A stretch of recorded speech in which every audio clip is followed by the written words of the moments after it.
Bonjour Olivier, Bonjour est-ce Baptiste. que, est-ce que tu peux te présenter pour commencer et ensuite on va à l'interview. Bonjour, donc moi je suis Olivier Drifort, le président de l'UFAX, l'Union française des acteurs de compétences en sécurité, qui est l'organisation professionnelle qui centralise et regroupe les entreprises de formation dans les métiers de la sûreté, de la sécurité et de la prévention. Parfait, merci. Du coup, pour commencer la première question, on a vu l'actualité. Il y a la formation à distance qui va faire son entrée dans les formations initiales de sécurité par l'intermédiaire d'un arrêté, donc du 1er septembre 2025. Euh, il va rentrer en rigueur du coup le 1er octobre 2025. Est-ce que tu peux nous donner ton avis et dire ce que tu en penses? Alors, c'est un arrêté que nous avons voulu depuis quelques années. Nous avons travaillé avec les entreprises de formation, avec les pouvoirs publics, pour faire entrer la formation à distance dans les formations initiales. Là, on parle de formation initiale. Depuis quelques années, et notamment après la crise sanitaire en 2020, on avait déjà commencé à travailler un petit peu sur certaines formations, notamment dans les MAC, sur les formations à distance, bien évidemment. Et là, cet arrêté modifie en fait l'arrêté du 27 juin 2017 sur les formations initiales et permet et définit les parties de formation qui peuvent, pas qui doivent, hein, ça c'est vraiment un élément important, qui peuvent éventuellement, suivant les différents critères de formation, être réalisé en distanciel. Donc ça, c'est vraiment une belle avancée. Parce que nous avons besoin de rajouter cette modalité pédagogique dans nos entreprises de formation, euh, parce que chaque apprenant est différent, parce que chaque formation est différente, et que ça va nous permettre également d'attirer d'autres publics et aussi de s'adapter aux générations qui sont plus aussi sur les formations à distance.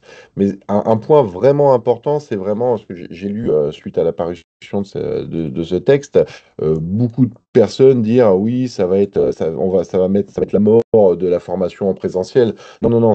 C'est vraiment juste une modalité pédagogique supplémentaire qui est donnée aux entreprises de formation. Il y a tout le travail de positionnement en amont qui est toujours à faire pour les entreprises de formation vis-à-vis de leurs apprenants.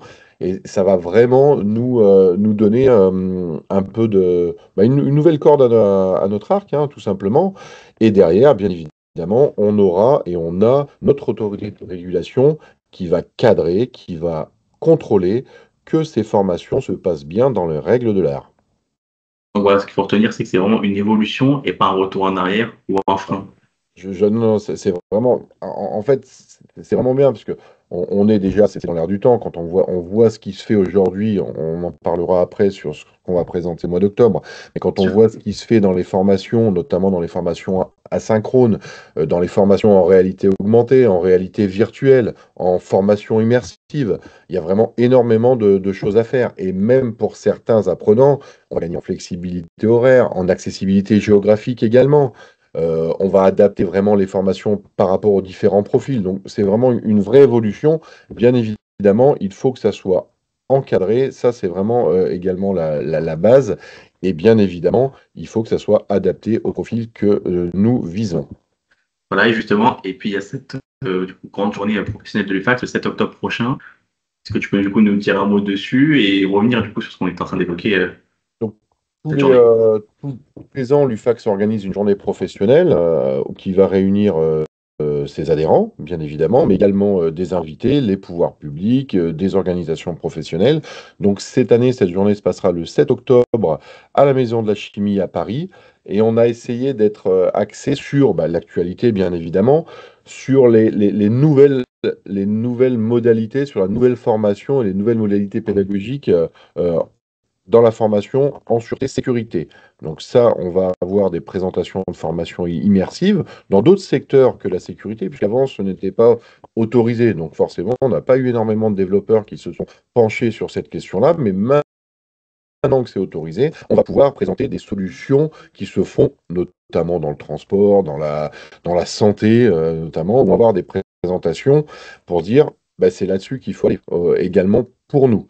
On va bien évidemment avoir aussi un gros point réglementaire, parce que là, on a l'arrêté qui est sorti au mois de septembre. On a eu une grosse réforme de la formation qui s'est mise en place début mars avec, avec Calliope, les agréments dirigeants, les cartes formateurs. Donc, on aura des interventions également des services du CNAVS, de la DLPAJ, de la DEPSA.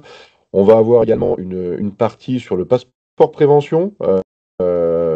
Parce que c'est quelque chose qui est en train de se mettre en quelques semaines. Et on a besoin que nos entreprises de formation et aussi nos entreprises partenaires comprennent bien comment ça fonctionne. Et puis, bien évidemment, ça, c'est comme tous les ans, une grosse partie aussi sur les financements, sur les parcours, avec notre opérateur de compétences Acto, avec France Travail, avec les régions, avec la Caisse des dépôts. Et ça sera une belle journée. Bien évidemment, on fera un compte-rendu, une diffusion sur la newsletter, sur tout ce qui sera dit lors de cette journée.